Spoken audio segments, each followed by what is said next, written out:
ಕಳೆದ 3 ದಿನದ ಹಿಂದೆ ಚಿಕ್ಕಮಗಳೂರು ಗಿರಿತಪ್ಪಲಿನಲ್ಲಿ ನಾಪತ್ತೆಯಾಗಿದ್ದ ಕೇರಳ ಮೂಲದ ಬಾಲಕಿ ಶ್ರೀನಂದ ಇದೀಗ ಗಿರಿ ಪ್ರದೇಶದ ಆಳವಾದ ಕಂದಕದಲ್ಲಿ ಶವವಾಗಿ ಪತ್ತೆಯಾಗಿದ್ದು ಎಲ್ಲರಲ್ಲೂ ಆತಂಕದ ಮನೆ ಮಾಡಿದ್ದು ನಿಜ.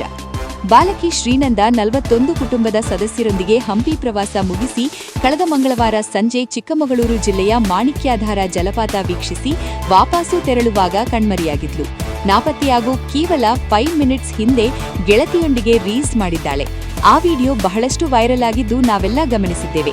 ಈ ರೀಲ್ಸ್ ಆದ ಕೆಲವೇ ನಿಮಿಷದಲ್ಲಿ ಜನದಟ್ಟಣೆಯ ನಡುವೆ ಆಕೆ ಅದೇಗೆ ಮಿಸ್ ಆದ್ಲೋ ಗೊತ್ತಿಲ್ಲ. ಈ ಘಟನೆಯಿಂದ ಕೇರಳ ಮಾತ್ರವಲ್ಲ, ಇಡೀ ಕರ್ನಾಟಕದ ಜನತೆ ಶ್ರೀನಂದ ಸೇಫ್ ಆಗಿರಬೇಕು, ವಾಪಸ್ ಬರಬೇಕೆಂದು ದೇವರಲ್ಲಿ ಪ್ರಾರ್ಥಿಸಿದ್ರು. ಮತ್ತೊಂದೆಡೆ ಬಾಲಕಿ ನಾಪತ್ತೆಯಾದ ವಿಚಾರ ಗೊತ್ತಾಗ್ತಿದ್ದಂತೆ ಪೊಲೀಸ್, ಅರಣ್ಯ ಇಲಾಖೆ ಹಾಗೂ ಅಗ್ನಿಶಾಮಕ ದಳದ ಸುಮಾರು 100ಕ್ಕೂ ಅಧಿಕ ಸಿಬ್ಬಂದಿ ತಂಡೋಪತಂಡವಾಗಿ ಶೋಧ ಕಾರ್ಯಕ್ಕಿಳಿದಿತ್ತು. ಬಾಲಕಿ ನಾಪತ್ತೆಯಾಗಿದ್ದ ಪ್ರದೇಶ ತೀವ್ರ ಕಡಿದಾಗಿದ್ದರಿಂದ ಎಲ್ಲೆಲ್ಲಿ ಬಿಲಾ ಸಿಗುತ್ತೋ ಅಲ್ಲೆಲ್ಲ ನುಸುಳಿ ಹುಡುಕುವ ಕಾರ್ಯ ನಡೆಯಿತು. ಈ ಪ್ರಕರಣವನ್ನು ರಾಜ್ಯಾದ್ಯಂತ ಗಮನಿಸುತ್ತಿದ್ದ ಜನರು ಇತ್ತೀಚೆಗೆ ಕೇರಳ ಮೂಲದ ಶರಣ್ಯ ಎಂಬುವರು ಕರ್ನಾಟಕಕ್ಕೆ ಪ್ರವಾಸಕ್ಕೆ ಬಂದಿದ್ದ ಸಂದರ್ಭದಲ್ಲಿ ಕೊಡಗು ಜಿಲ್ಲೆಯ ಮಡಿಕೇರಿ ಭಾಗದಲ್ಲಿ ಟ್ರಕ್ಕಿಂಗ್ಗೆ ಹೋದಾಗ ನಾಪತ್ತೆಯಾಗಿದ್ರು.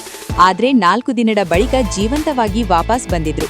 ಇದೇ ರೀತಿಯಲ್ಲಿ ಮಾಣಿಕ್ಯದ್ವಾರ ಬೆಟ್ಟದಲ್ಲಿ ನಾಪತ್ತೆಯಾಗಿದ್ದ ಬಾಲಕಿ ಶ್ರೀನಂದ ಕೂಡ ಜೀವಂತವಾಗಿ ಬರ್ತಾಳೆಂಬ ನಂಬಿಕೆ ಹಾಗೂ ಮಹದಾಸೆ ಎಲ್ಲರಲ್ಲೂ ಮೂಡಿತ್ತು.